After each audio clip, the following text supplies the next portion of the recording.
A paz do Senhor, meus irmãos, é mais uma vez aqui na casa de Deus, uma alegria gigantesca estarmos aqui, escola bíblica, nesse sábado maravilhoso, onde viemos para a casa do Senhor aprender um pouquinho mais da palavra de Deus. Eu sou o professor Adnan, estou muito feliz de estar aqui com vocês essa noite. Você que está aí do outro lado nos assistindo, peço a Deus que Ele te abra o coração, abra o entendimento, porque a aula hoje é uma continuação do que nós falamos no sábado passado. A herança dos santificados. Assunto maravilhoso. Pedimos a Deus que Ele abra o nosso entendimento. Amém? Vamos fazer uma oração então para a gente iniciar essa aula? Santo e bendito Deus, obrigado por mais esse dia, por mais essa oportunidade aqui na Tua casa, Senhor.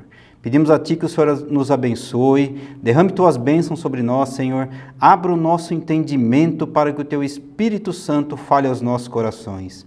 Pedimos a Ti, Senhor, que o Senhor abençoe esse irmão, essa irmã que está aí do outro lado nos assistindo e abençoe tudo o que faremos nesse final de semana na Tua casa, Senhor. Tudo o que fazemos, tudo o que estudamos, tudo o que aprendemos, meu Deus, é para a Tua honra e glória, é para podermos ter mais comunhão com Ti, meu Pai. Eu Te agradeço e Te louvo em nome do Senhor Jesus. Amém. Amém, meus irmãos? Então, como eu citei, mais uma vez aqui, alegria em estar na casa do Senhor. A nossa lição hoje é a número 12, o título é A Herança dos Santificados. Falamos um pouquinho dessa aula semana passada, eu vou relembrar alguns pontos aqui, né, para que a gente possa sintonizar, né, e você que não assistiu, né, não viu essa aula da semana passada, peço, né, novamente, né, coloco aqui, se puder comprar esse livro, O Impacto da Santidade, Pastor Luciano Subirá. É uma obra maravilhosa, meus irmãos. É uma obra onde o pastor Luciano Subirá, ungido aqui pelo Espírito Santo, escreveu isso para nós e está sendo de grande utilidade e conhecimento para a nossa vida. Amém? Essa lição, ela está aqui, né, a parte B que nós vamos começar, aqui na página 211. Então, se você tem seu livro aí, acompanhe comigo. Temos versículos. Então, pega um papelzinho, pega uma caneta aí, vai anotando para depois você, durante a semana, né, ir estudando esses versículos, meditando neles, né, e vendo a grandiosidade da palavra de Deus. Amém? Na aula passada, como eu citei, né, nós iniciamos, e a aula passada nossa começou aqui na página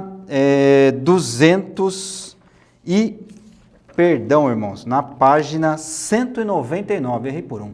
Então começou aqui na página 199, capítulo 12, Herança dos Santificados. Então o que nós vimos na aula passada? Então eu dei uma breve introdução falando sobre herança. O que é uma herança, né? O título é A Herança dos Santificados.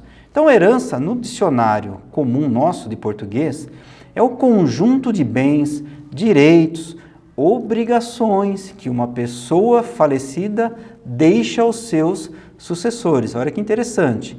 Bens, direitos e obrigações. Vai gravando aí. Os herdeiros legítimos que têm direito a essa herança.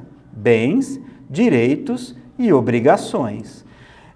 Mas para receber uma herança, olha que interessante, o pastor Luciano Subirá coloca lá na parte A dessa lição. É necessário algo. O que seria esse algo? Esse algo é o comprometimento com aquele com o qual você é o herdeiro. Então, olha só, comprometimento para ganhar essa herança. Vamos jogar isso, então, para a nossa vida espiritual. Nós estamos falando de herança de santificados. Então, é uma herança espiritual. Vamos ver o que o pastor Luciano Subirá colocou aqui, ó. Na Bíblia, vemos narrativas onde o Senhor concedeu honra e parte especial aos que Ele mesmo adjetivou como sacerdotes santificados. Sacerdotes são aqueles que trabalham para a obra de Deus.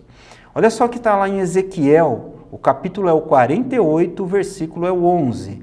Será para os sacerdotes santificados, para os filhos de Zadok, que cumpriram o seu dever e não andaram errados. Então, não andaram em pecados. Quando os filhos de Israel se extraviaram, como fizeram os levitas. Olha que forte, né? Então, nessa história que nós lemos, nessa passagem bíblica, a gente viu que o sacerdote Zadok não havia se extraviado, como alguns irmãos deles, levitas, irmãos aí da tribo de Levi haviam se desviados. Então, para essa linhagem de Zadok, tem uma bênção especial, tem uma herança especial. Nós vamos ver que após Zadok e antes de Zadok, o Senhor tem essa herança especial, essa herança para santificados. Zadok, né, o sacerdote, era tataraneto do sacerdote Arão. Então, se nós pegarmos lá na árvore genealógica, né, Zadok, o sacerdote Zadok, ele foi tataraneto do primeiro sacerdote aí, que a Bíblia põe como recebeu esse cargo através de um cerimonial, que foi Arão, irmão de Moisés. O seu bisavô, o bisavô de Zadok, foi Finéias.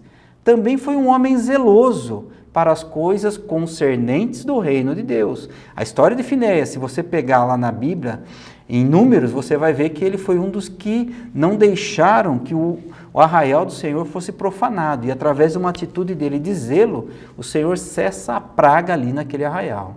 Olha que interessante, né? Tem um dos capítulos aqui nessa primeira parte da lição, que o pastor Luciano Subirá intitula de Promessa de uma Casa Firme. Todos nós queremos uma casa firme, né, irmãos? Então, olha o que o pastor Luciano Subirá coloca, né?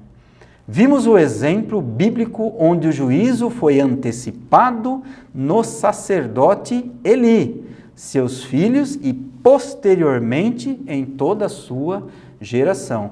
O sacerdote Eli, a gente conhece bem a história dele, né? Eli foi aquele sacerdote onde Ana, mulher de Eucana, chega ali, derrama o coração, né? Orando ao Senhor, colocando o coração dela ali perante o Senhor. O sacerdote, num primeiro momento, acha que ela estava embriagada, né? Chama até a atenção dela, mas ela, não, meu Senhor, a sua serva sofre isso, disso, e está derramando o coração aqui no Senhor. Se me der um filho, vai ser criado na casa do Senhor. E aí o Senhor cumpre, né, essa profecia, dá esse milagre a Ana, e ela dá luz a Samuel. E Samuel foi o grande profeta do reino de Israel, nos tempos dos reis de Israel. E aí o sacerdote Eli, ele teve um papel importante, ele cuidou de Samuel como um pai adotivo. Porém, o sacerdote Eli, ele, diferentemente de Zadok, ele pecou contra o Senhor. Alguns preceitos que há no sacerdócio, ele não cumpriu, ele não observou. Os filhos dele faziam coisas erradas. Finéias e Ófine faziam coisas erradas ali no exercício do sacerdócio. E Eli, em certos momentos, ele era complacente com aquilo. E o Senhor colocou a ele uma dura lei em cima disso, né? Ele não se corrompeu, Zadok não se corrompeu e manteve-se firme nos caminhos do Senhor. Já Eli e sua família foram tirados do sacerdócio, inclusive a geração de Eli. Um outro tópico aqui que o pastor Luciano Subirá coloca é estabelecidos ou removidos. O reino de Deus é constituído por princípios, estabelecidos pelo próprio Deus, e que não podem ser ignorados. Com relação ao serviço do reino de Deus, a Bíblia aponta para os requisitos. Olha só, anota aí. 2 requisitos a Bíblia aponta, olha, consagração e santificação. Necessário sabermos, é necessário que a gente saiba que a desobediência é a falta de consagração e nos removem da posição em que fomos estabelecidos. Temos o exemplo do rei Saul. O rei Saul foi um rei estabelecido pelo Senhor, mas a falta de consagração dele nas atitudes que ele tomava fizeram com que o Senhor o tirasse do reino de Israel, o tirasse como rei, e escolhesse alguém que fosse como o coração do Senhor, no caso, o rei Davi. Um outro tópico aqui da primeira parte chama-se zelo de santidade. E o pastor Luciano Subirá coloca o seguinte, de uma forma resumida aqui: não devemos apenas nos consagrar pessoalmente, mas sermos cheios de zelo pela santidade do povo de Deus. Nesse ponto, podemos citar a história de Finéias, o neto de Arão. O zelo dele resultou em confirmação divina da posição ministerial, além da promessa da linhagem de no sacerdócio. Então, essa passagem, né, que fala de Finéias, que eu citei no início da aula aqui, vocês podem encontrar lá em Números, o capítulo é o 25, o versículo é de 10 a 13. Olha que bênção, né? Então, nesse rápido resumo aí do que foi a aula passada, vamos então para a parte B, né, da nossa aula, a segunda parte, que está aqui na página 211, né? E o tópico, ele chama "É melhor não pecar do que ser restaurado depois". Olha só, meu irmão, minha irmã, você que nos assiste aí, medite nesse tópico, nesse tema desse tópico. É melhor não pecar do que ser restaurado depois. E aí eu faço uma pergunta. Eu vou falar um pensamento aqui e você responda aí na sua casa se é correto ou não esse pensamento. E o pensamento é o seguinte: olha, é reconfortante a ideia de que eu sirvo a um Deus perdoador. Será que está correto isso? Vou repetir. Olha só como é o pensamento. É reconfortante a ideia de que eu sirvo a um Deus perdoador. Meus irmãos, a resposta desse pensamento, ele não é correto. Não é correto. Porque Deus é perdoador. Perfeito. Isso é uma verdade bíblica inquestionável. O perdão do Senhor, o amor do Senhor é inquestionável. Mas eu pensar que eu posso viver um relacionamento, e olha só que forte, eu me relacionar com o pecado, para depois eu pedir perdão a Deus, usufruindo da bondade dEle e perdão dEle, é um erro grande do crente. O crente não pode pensar isso. Não, eu vou pecar porque depois o Senhor me perdoa. É confortante eu saber que eu sirvo a um Deus perdoador. Não, meus irmãos, isso está errado. Vamos fazer uma pequena ilustração, então, para você entender o conceito desse pensamento errado. Vou contar uma historinha para vocês. Ela é contada, às vezes, de maneiras diferentes, mas o cerne dela, o contexto dela é o mesmo e ele se encaixa muito bem nesse pensamento errôneo que muitos crentes têm. Observe bem, crentes, não estamos falando das pessoas do mundo, estamos falando de nós, servos do Senhor. E a ilustração é assim: existia um garoto muito ativo, imperativo, e ele vivia fazendo peraltices, ele era peralta. Então ele dava muito trabalho para a mãe dele já estava meio cansada e falava sempre: filhinho, não faça isso, não faça aquilo. E o garoto sempre fazendo aquela energia, e vai para cá, e vai para lá, e faz isso, e de vez em quando erra aqui, erra ali, escorrega aqui, escorrega ali. E a mãe dele: poxa vida, mas o que eu faço, meu Senhor? E a mãe dele pediu uma orientação para Deus, pediu sabedoria, e veio. A mãe dele um dia chegou para ele, né? Sabia que ele era um menino bonito, vistoso, e ele era assim bem, ele gostava da aparência dele, ele se cuidava, então ele tinha lá no quarto dele os espelhos, tal. Ela pegou e falou assim: meu filho, eu vou te dar um pôster seu. E pegou, fez um pôster, uma foto bonita dele lá, todo assim, né? Cheio de banca, e colocou no quarto dele. E ela falou assim: mas meu filho, é o seguinte, esse seu pôster você gostou? Ah, mãe, amei, olha que lindo que eu sou, olha que perfeito que eu sou. Ela falou: tudo bem, então vamos fazer uma atividade, vamos fazer um compromisso eu e você. Mamãe vive falando para você não fazer isso, não fazer peraltices, não fazer coisa errada, e você faz. Então vamos fazer o seguinte, só que a mamãe sempre está aqui te perdoando, porque a mamãe te ama, mamãe, você é o filho da mamãe. Mas cada vez que você fizer algo errado, a mamãe vai pôr uma taxinha na sua foto. Aí o garoto: tudo bem, mamãe, pode pôr. E aí o que aconteceu? Passou-se 1 mês, 2 meses, até que um dia o garoto chegou no quarto dele, né? Veio da escola, cansado, abriu a porta e veio aquele momento de reflexão. E ele olhou para o quadro dele estava cheio de taxinhas.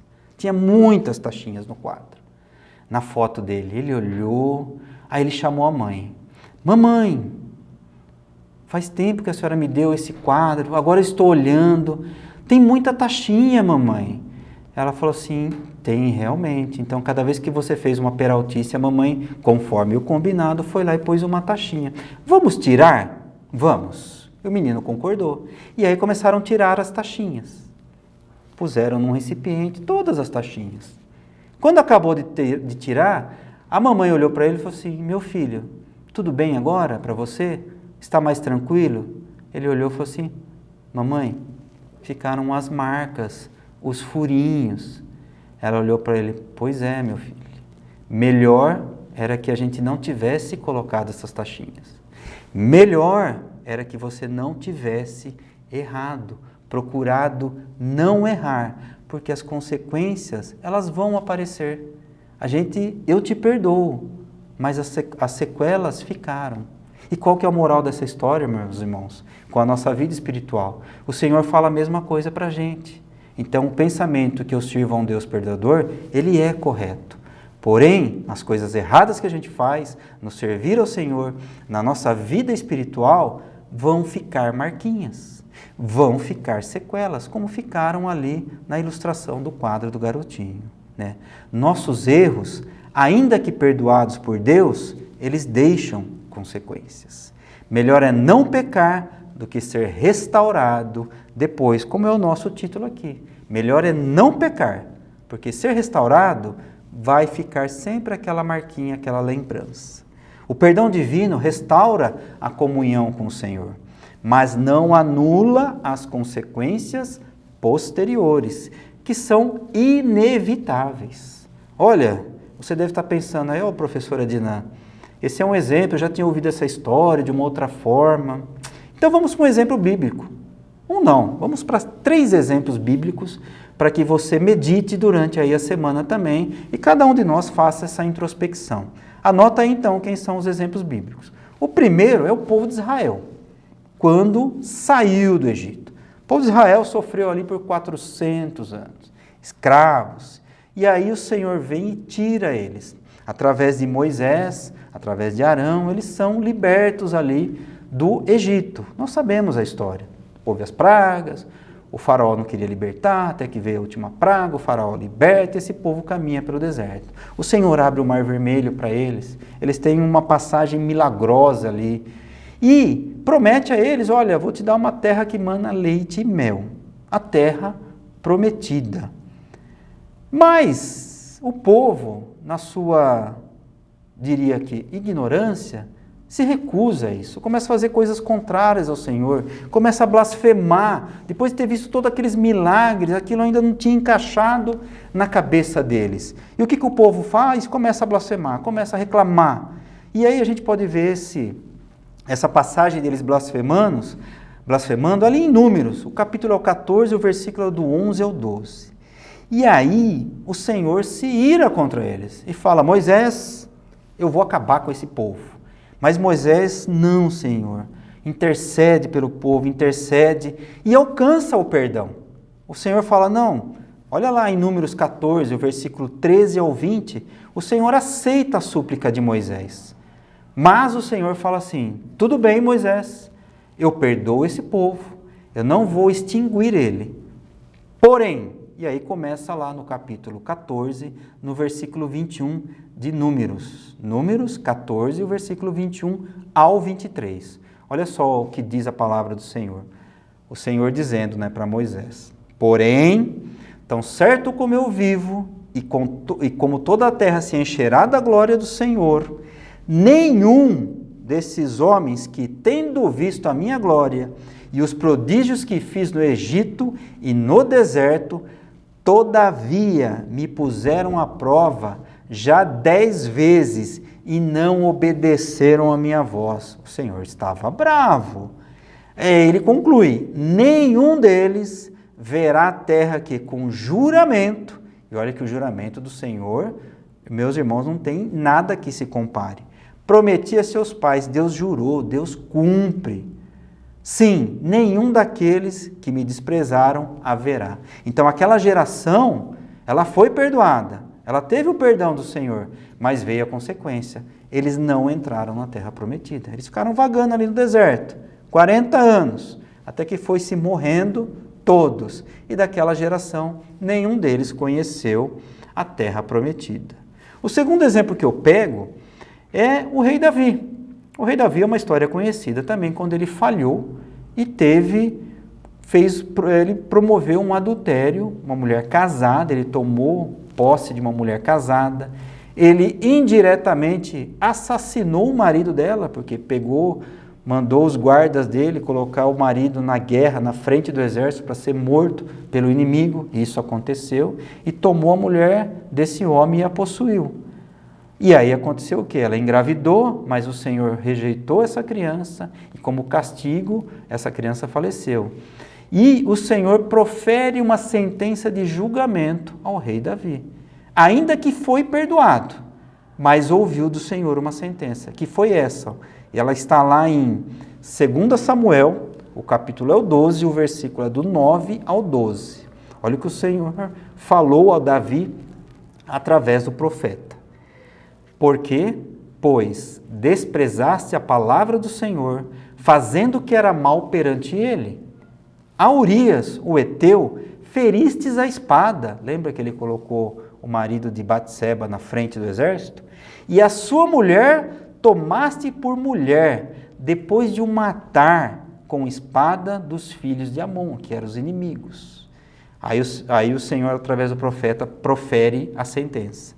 Agora, pois, não se apartará jamais a espada da tua casa, porquanto me desprezaste e tomaste a mulher de Urias, o heteu, para ser tua mulher. Assim diz o Senhor: eis que da tua própria casa suscitarei o mal sobre ti, de dentro da casa dele, e tomarei as tuas mulheres à tua própria vista, e as darei ao teu próximo, o qual se deitará com elas em plena luz do sol. Porque tu fizeste em oculto, mas eu farei isto perante todo Israel e perante o sol. Deus perdoou a Davi e o livrou da morte, meus irmãos. Porém, a sentença da consequência do ato foi dada. Na sequência da narrativa bíblica, vemos que a vida do rei Davi foi marcada por vários casos de confusão na família dele. Aqui, quando fala, das esposas de Davi, as suas mulheres, suas concubinas, na rebelião lá do filho dele, Absalão, essas mulheres foram humilhadas perante todo Israel por um dos filhos dele, por um dos filhos do rei Davi, Absalão, terrível. O terceiro exemplo, meus irmãos, olha só que exemplo forte de alguém que também foi contra o reino de Deus, foi perdoado, foi um grandíssimo apóstolo, o maior de todos, podemos dizer assim, mas veio uma sentença sobre ele. Paulo, apóstolo Paulo, olha só, o apóstolo dos gentios. O evangelho chegou até nós através desse homem, mas ele também teve uma sentença do Senhor, por um erro que ele teve no passado. Paulo foi um perseguidor de cristãos. A gente pode encontrar isso lá em Atos, capítulo 8, versículo 3, 1 Coríntios, capítulo 15, versículo 9, onde ele confessa que ele perseguia a igreja. No encontro dele com Jesus, naquela visão que ele teve, a caminho de Damasco, o sol brilha, ele ouve aquela voz: Paulo, Saulo, Saulo, por que me persegues? E ele, no entanto, uma das primeiras palavras proféticas que ele recebe do Senhor Jesus é: eu lhe mostrarei o quanto importa sofrer pelo meu nome. Ele que tanto perseguiu os cristãos, o Senhor olha para ele e fala assim: agora você vai entender o quanto é sofrer pelo meu nome. E Paulo sofreu demais. Foi perseguido, naufrágio, apedrejado, picado por serpente. Não teve uma vida fácil no ministério, meus irmãos. Por quê? Porque a ele foi proferida a sentença do Senhor. Tirou a taxinha, mas ficou a marquinha na vida de Paulo. E que marcas, meus irmãos? E que marcas. O pastor Luciano Subirá comenta nesse capítulo 12 que ele fica muito assustado. Isso ele faz aqui uma declaração, ele abre o coração aqui nesse capítulo 12, que ele fica muito assustado com a nossa atual geração, com esse povo dessa nossa geração hoje, que está envolvida pelo engano de que podemos pecar sem consequência alguma. Irmãos, mentira do diabo isso, mentira do diabo. O diabo coloca isso, não, peca porque Deus te perdoa. Perdoa mesmo, mas vai ter consequências, meus irmãos. Essa segunda parte, o diabo não fala para as pessoas. O diabo não esclarece para elas. Então as pessoas são enganadas, né? E o pastor Luciano Subirá se mostra muito preocupado com isso. Ele afirma o seguinte, ó, todo pecado, ainda que perdoado, terá consequências, especialmente no contexto daqueles que já se converteram. Quer dizer, nós, os crentes, convertidos pelo sangue do poder de Jesus. A palavra de Deus é clara nas advertências para que a gente não peque. Olha só o que o apóstolo Paulo falou posteriormente aos Coríntios. O livro é 1 Coríntios, o capítulo é 10 e o versículo é o 32. Olha só. Não vos tornei causa de tropeço nem para judeus, nem para gentios, nem tampouco para a igreja de Deus. E nós, convertidos, nós temos as consequências. E se a gente também é pedra de tropeço para alguém, meus irmãos, problema para nós também. Muito mais problemas. A gente não deve ficar pecando. Não é isso que Deus quer de nós. Deus quer que a gente viva uma vida de santidade. Amém, meus irmãos? Então, a graça divina, olha só o pastor Luciano Subirá, né? Forte isso aqui. Veio para nos tirar do pecado e nos ensinar a viver de forma santa. Não para ser uma permissão a permanência no pecado. Então essa graça veio para que a gente viva uma vida de santidade. Não para que a gente viva uma vida de pecado e seja liberto pela graça. Não é esse o propósito de Deus para nossas vidas.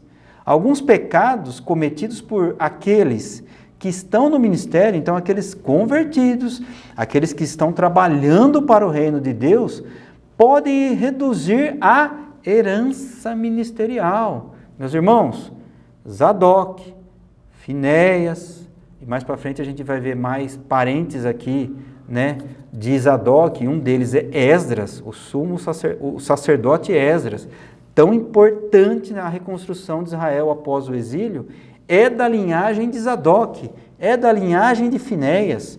Então, olha só que interessante, alguns pecados cometidos por aqueles que estão no ministério podem reduzir a herança ministerial, além de reduzir também o nível de conquistas. Aí a gente volta naquela questão de qualidade de resultados que nós falamos na aula do sábado passado.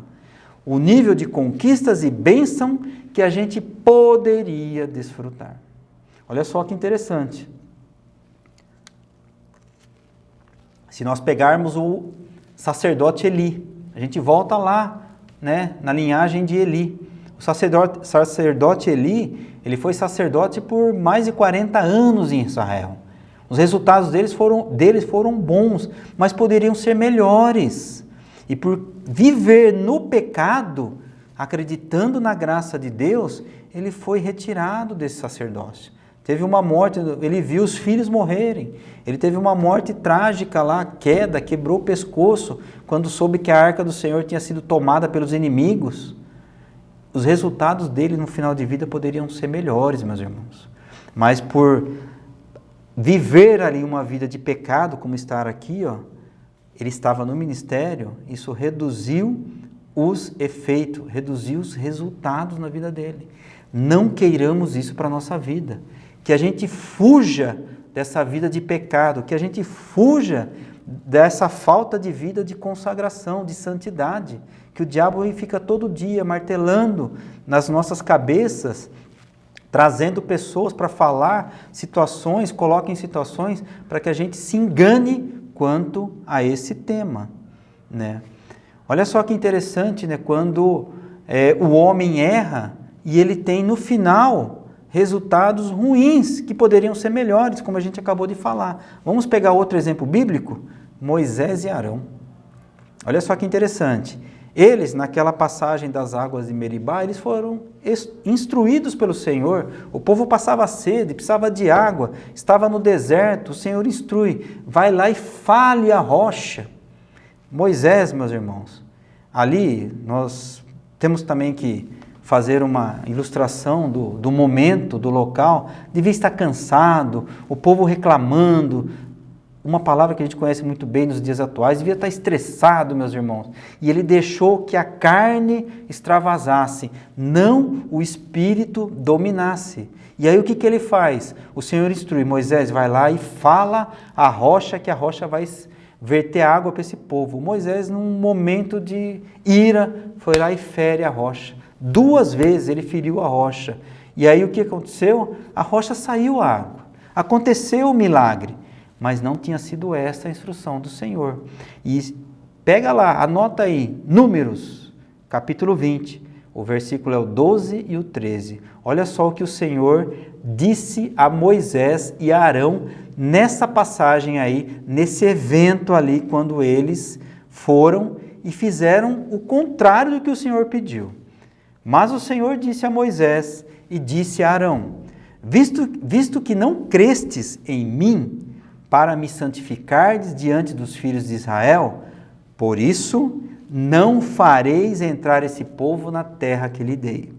São estas as águas de Meribá, porque os filhos de Israel contenderam com o Senhor, e o Senhor se santificou neles. Então o Senhor fez acontecer o milagre, o Senhor perdoou. Como é que você chega a essa conclusão, professor? Porque o Senhor forneceu a água, Ele deixou que a água saísse da rocha. O povo foi perdoado, mas qual foi a consequência? A consequência era a promessa de Deus, né? A profecia de Deus que esse povo não entraria na terra prometida. Olha que interessante, né? Eles entraram, eles receberam a sentença do Senhor, que a terra de Canaã não seria a habitação deles. A terra prometida, eles não pisariam lá. E mais ainda, olha como abrevia, como os resultados são piorados. Arão teve a sua vida abreviada. Ele foi avisado logo em seguida que ele morreria. O Senhor fala, olha, a sua morte vai ser antecipada, Arão. Você pode encontrar isso aí lá, eu não vou ler devido ao nosso tempo, mas anota aí, você pode encontrar essa passagem em Números 20, 22 a 24. Olha que interessante. O Senhor se santifica nesse evento, Números 20, 12 a 13, a gente acabou de ler. Logo em seguida, no versículo 22 e 24, Arão recebe a sentença. Olha só, né, que ele não receberia, não entraria, né, na terra prometida, ele morreria logo. E logo após alguns 4 ou 5 capítulos, quem recebe essa sentença é Moisés. O Senhor tem a palavra dele, ele jura, ele não falha. E ele fala para Moisés, né, que ele seria morto, que ele morreria. E o Senhor, antes disso acontecer, ainda explicou para Moisés. Olha só como o Senhor é bondoso. Moisés, eu vou recordar o fato que ocorreu para que você tivesse essa sentença de não entrar na terra prometida. O livro é Números, o capítulo é o 27, o versículo é o 12 ao 14. Olha só o Senhor dizendo a Moisés. Depois, disse o Senhor a Moisés, sobe a este monte Abarim e vê a terra que eu dei aos filhos de Israel. Então Moisés pôde contemplar de longe.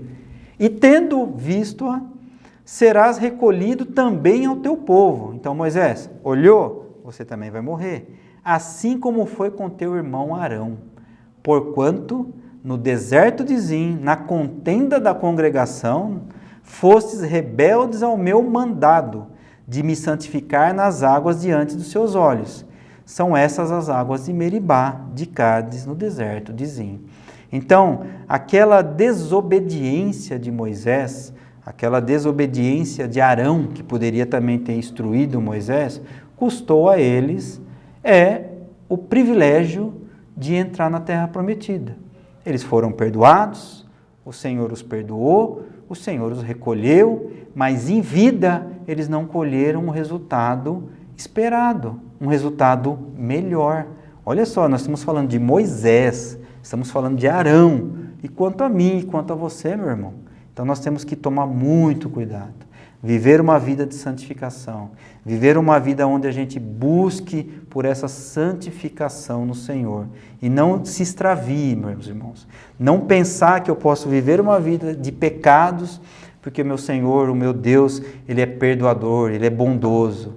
Ele é realmente, mas Ele não quer que a gente viva desta forma. Eu volto agora, então, para o exemplo da linhagem de Zadok, que o pastor Luciano Subirá comenta bastante aqui nesse capítulo 12. E ele chama de casa firme. Lembra que eu falei no início da aula de casa firme? Todos nós gostamos de uma casa firme. Nós tivemos aí, durante essa semana, algumas chuvas fortes, onde eu moro, lá na região de Itupeva, choveu muito forte no sábado passado, e nós vimos que aonde não tem uma casa firme, um telhado firme, vêm essas tormentas e causam prejuízos. A vida do sacerdote Zadok, a Bíblia coloca como casa firme. Por isso, eles tiveram não apenas direitos e funções preservados por permanecerem fiéis quando ninguém mais o fez, mas também receberam a promessa que desfrutariam da presença de Deus como ninguém mais. Olha que bênção. Então, essa casa firme, essa postura, essa busca por uma vida de santificação da linhagem do sacerdote Zadok. Começa lá com o tataravô dele, Arão, começa com o bisavô, Finéias, vai nele, Zadok, e depois mais abaixo, seguindo a linhagem, a árvore genealógica, vem o sacerdote Esdras. Família, uma linhagem que cumpriu aquilo que o Senhor queria para eles. Olha que interessante. Nesse entendimento, então, para a gente concluir esta aula, concluir esse capítulo aqui, 12, maravilhoso, a herança dos santificados, o entendimento que nós devemos ter é produzir temor em nossos corações e fazer com que haja em nós uma resposta mais intensa voltado para a consagração em Deus. Nós temos que buscar isso. A gente viu que o aprofundamento do nosso compromisso com o Senhor é através da santificação. Meus irmãos, minhas irmãs, esse assunto é muito forte. Esse assunto fala da nossa vida. Esse assunto falou muito comigo. Eu tenho certeza que falou muito com você aí desse lado. Né? Falou muito conosco já na aula passada. Falou mais forte ainda nessa aula. Nós devemos ter esse entendimento. Nós devemos buscar por uma vida de santificação, uma vida de consagração em Deus. Porque o que nós fizermos aqui vai ficar de herança para as nossas futuras gerações. E o que a gente quer para elas? Uma vida com uma linhagem de Zadok ou uma vida com uma linhagem do sacerdote Eli? Apesar de ter feito muitas coisas boas, mas ele pecou, ele errou em achar que o perdão de Deus era só isso que ele precisava. Não, ele precisava do perdão de Deus, mas ele precisava também agradar a Deus. Que nós possamos agradar ao Senhor sempre, mostrando a Ele que nós buscamos fazer aquilo que Ele nos determina, como a gente citou na aula. A vida ministerial, a vida de sacerdócio, a vida em Deus, ela tem princípios. E nós precisamos buscar seguir esses princípios. Amém, meus irmãos? Glória a Deus. Eu, antes de encerrar essa aula, eu quero deixar aqui o recadinho, já um gosto para o que vai acontecer a partir do dia 16/9, aqui 16 de setembro. Nós vamos estudar aqui, ó, Arca da Conquista. Já estamos em campanha, nossa arca entrou na segunda-feira passada, foi uma bênção, e agora na escola bíblica a gente vai estudar sobre isso, sobre esse assunto, sobre vitória. Como eu falei aqui na aula passada, olha, 4 lições, meus irmãos. 4 lições para a gente se preparar. O que estamos fazendo antes que o amanhã chegue é a lição 1. A lição 2, hoje é a soma do deserto. A lição 3, amanhã é o milagre da sua soma. E a última lição, o que faremos depois do amanhã ter chegado. Meus irmãos, é um assunto forte. A Arca da Conquista não é brincadeira, a Arca da Conquista é o momento de buscarmos a nossa bênção, trabalharmos por ela, meditarmos nela. Então eu te convido, venha aqui conosco, venha participar presencialmente, escola bíblica no sábado, escola bíblica no domingo, venha aqui conosco participar dessa bênção. Se você não puder, continue aí nos assistindo, continue fazendo a tua campanha, mas não deixe de fazer, meu irmão. Amém? Eu agradeço a Deus por mais essa oportunidade, desejo aos irmãos aí um final de semana maravilhoso, cultos maravilhosos e que a presença do Senhor esteja sempre em nossas vidas. Em nome de Jesus, amém. Glórias a Deus.